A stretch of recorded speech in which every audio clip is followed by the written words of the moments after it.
Is your home filled with more whining than mining for gold? I see you, Mama, exhausted, overwhelmed, with a 4-year-old having a meltdown over a broken cracker, baby needs to feed, dog wants to go out. And in these moments, there's one question actually that can change everything. Are you going to be an excuse maker or an action taker? I'm Debbie Page, and today I'm going to share practical phrases and playful techniques that can transform your family from a family of constant complaints to children who mine for solutions in every situation. Hello, inspired and beautiful mamas, and welcome to the Inspired Mamas channel. So when constant whining makes your home feel chaotic, it's not just annoying, it's a signal that you and your children need different tools for handling frustration.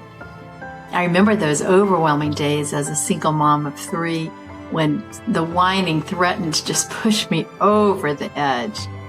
And that's when I developed a simple approach: transform whiners into miners by teaching them to dig for solutions instead of piling up excuses. And this isn't about forcing a smile or pretending everything is fine. That's just masking feelings. It's not developing true resilience. Mining is active. It teaches children to engage with problems and search for solutions. Even a 4-year-old can learn to shift from "this is too hard" to "how can I make this work?" That's real transformation, not just a surface change. And that's important because we want to understand the difference.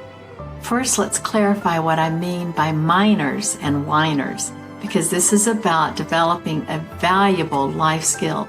Miners in this context are children who actively dig for solutions, search for good in difficult situations, and uncover opportunities where others just see problems. They take appropriate responsibility and they express their needs in constructive ways. And most importantly, they choose to take action, not make excuses. Whiners, on the other hand, tend to complain without seeking solutions. They blame others for their circumstances. They give up easily when things get difficult. They use negative language habitually, and they expect others to solve their problems.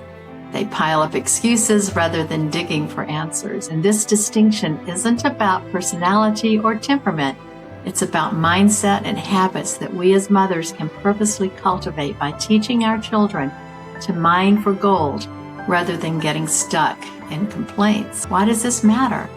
Well, because the mindset we help our children develop doesn't just affect our daily peace at home, it shapes their entire future. And research consistently shows that resilience and problem-solving skills are better predictors of long-term success and happiness than intelligence or natural talent. When children learn to mine for solutions rather than staying stuck in complaint, they develop mental tools that serve them throughout life. What makes the mining approach so powerful is that it goes far beyond just think positive or put on a happy face. Those approaches can actually be harmful because they teach the children to mask their real feelings instead of working through them. Mining teaches authentic engagement, teaches children how to engage with their challenges, acknowledging the difficulty while actively searching for ways forward. And in my decades of working or experience as a mother, a grandmother, working with countless families, I've witnessed how this mining mindset plays out in adulthood. Children who learn to dig for solutions rather than just complain develop stronger emotional intelligence, better relationships, and greater adaptability to life's inevitable challenges. And the beautiful thing is that even very young children can grasp this concept. A 4-year-old might not understand the complex emotional regulation, but they can absolutely learn to look for solutions instead of just expressing frustration. They're naturally curious diggers, so hey, let's just channel that instinct in a constructive direction. The power of playful pattern interruption. So let me share something that happened just recently with my grandchildren that illustrates this very simple thing but shows how fun it can be, even with the smallest and youngest ones. So my 4-year-old grandson, who was getting really frustrated with his blocks, and instead of lecturing him about having a better attitude, I simply grabbed his little hands, looked into his eyes with a big smile, and we started dancing. And we danced around, and I made up a silly song as we went around. I had just said, wine and cheese, wine and cheese. Oh my goodness, I need to sneeze. Ah, chew. Oh, look what I did. I blew off your shoe, and now your face is getting blue. Well, it was silly, total silliness, but he was laughing. I was laughing. We had such a grand time doing it. He just wanted me to keep doing it over and over again. And I loved it. We had a blast together. But the funny thing was that then the little 20-month-old came toddling over with her arms up in the air. Same, she was saying. So I took her little hands and I did the same thing with her, and she had so much fun too. And we had a wonderful time. We just were all laughing together and having so much fun. There were no tears, no whining. Everyone was happy. And the fact that I have the opportunity to teach this little toddler so early on, I think it will just become a part of her way of thinking. This playful approach, it works because it physically changes their state, your state. Movement and laughter shift the body chemistry from stress to joy. It creates connection instead of correction, as the child feels joined rather than judged. It models resilience through play, demonstrating that difficult moments can be transformed. For these young ones, our goal isn't teaching them to analyze their behavior, not even to analyze their feelings, but to help them develop healthier emotional patterns. A silly song, a special dance, or a playful game does all this far more effectively than any discussion you could have with a little one. So there's some practical strategies for all ages. As our children grow, we can build on these playful foundations with more deliberate approaches. And here are 5 practical strategies that work across different ages. First, model what you want them to see. Children learn more from watching us than from anything that we might say to them. When you face your own challenges, narrate your thought process out loud. Oh, this is frustrating, but I'm going to try something different approach. And I do that a lot. Or I'm super disappointed, but hey, let's figure this out. And what can we do next? When I was raising my children as a single mom for those 9 years, there were moments when I could have complained bitterly about the circumstances. But instead, I consciously chose to model solution finding. We can't afford that right now. I would change that from saying it's not in our budget right now. Let's see what we can do to create something like this. Second, create a language pattern shift, word-shaped thinking.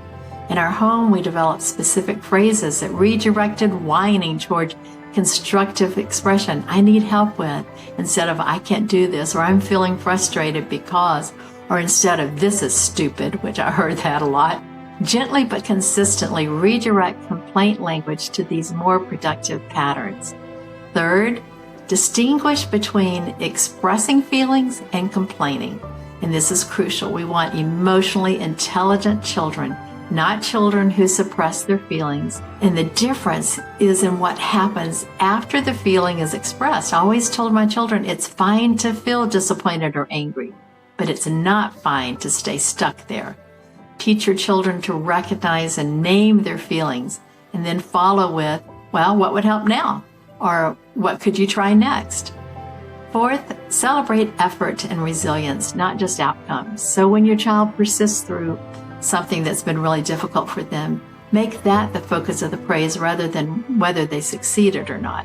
I noticed how you kept trying in different ways to build that tower. Woo! High five. Great for you. Even though it fell down 3 times, whoa, you kept going. I love it. I love it. Fifth, create family rituals around the mining mindset. The question, are you going to be an excuse maker or an action taker, can become a powerful family touchstone. And when children begin to complain or make excuses, simply ask this question. Often redirects their thinking. And during my years as a single mom, this phrase became almost a family mantra.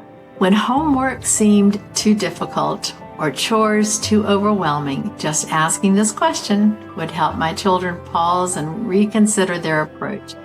It wasn't about shaming them, but about reminding them that they had a choice in how they responded to challenges. Now I see my adult children using similar approaches with their own children, and it's so heartwarming to see that. And that's how you know something truly works, when it carries forward to the next generation. My grandson now proudly announces, "I'm being a miner, not a whiner," when he figures out something on his own. And I love watching that. So how do we implement this? We start small this week with just 2 simple practices. Catch and redirect complaint language. So when you hear whining or complaining, pause and say, "I hear you're frustrated, but you're making excuses, or you're whining, or you're complaining," and just get them familiar with what they're actually doing. A lot of times that's the problem. They're not even recognizing that they're complaining. So getting them familiar with that. One thing that's fun is to create a solutions box. Just take a little box or envelope, whatever, take popsicle sticks or pieces of paper and write on there different things that you can do for your children that will help them change their attitudes, such as, jump up and dance, come make mom smile, take the dog for a walk, things like that will really shift their thinking from that complaining and that whining. And the goal isn't perfection, but it's a gradual growth towards resilience. So the greatest gift that we can give our children isn't protection from all difficulty. It's the confidence that they can handle life's inevitable challenges. By consciously cultivating this mindset in our homes, we're equipping our children with skills that will serve them their entire lives. And when we consistently ask our children, "Are you going to be an excuse maker or an action taker? Are you whining or mining?" we are shaping how they'll approach every challenge they face as adults. I do it for myself every single day. If I am, for whatever reason, starting to complain about something I need to do, I ask myself, "Are you whining or are you mining? Are you an excuse maker or an action taker?" So I hope that this was good wisdom for you to hear today. And I want you to stay tuned for next week, when we'll take this concept a step further. And if you liked this today, then hit that subscribe button or the like button, and keep coming back for more wisdom, and leave comments. Let me know what it is that you want me to talk about. What would help you? How can I help you? And how can I help you take that step for yourself and your children from becoming a habitual complainer and a whiner to someone who takes action and someone who's mining for gold? Remember, we're not just raising children, we're raising future adults. So let's give them the mindset tools they need to thrive. And until next time, celebrate your mama moments.